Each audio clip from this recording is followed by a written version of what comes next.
أولدي، ودخلت عليك بالله ما قول لي وهاد الحسانة دابا هادي اللي داير.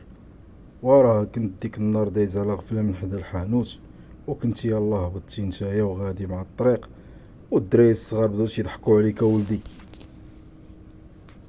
واش يعجبك الحال؟ وباك راجل كبير وانت هو اللي عندي. هاد الحسانة ولدي راه ما كبرناش بها حنا راه كنا الوالدين ديالنا كيديونا كنحسنو بحال شي دلاحة، وهادي وفرحانين وتايقين في راسنا وعاجبنا راسنا وبخير. وولدي نتوما هاد الحسانة ولدي اللي كديرو راه ما بانش ليا فيها.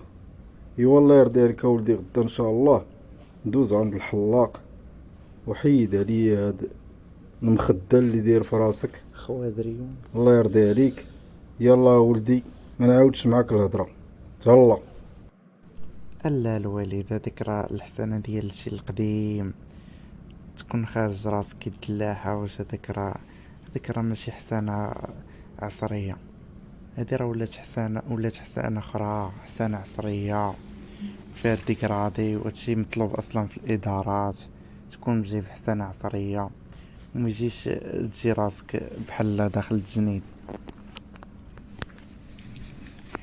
و اون بليس دو سا ان هذا راه هادشي اللي باغي الناس وباغي الجيل ديالنا. ولا درتي هذوك الحسنات القدامى تبان متخلف وغشيم وقديم وغشيم.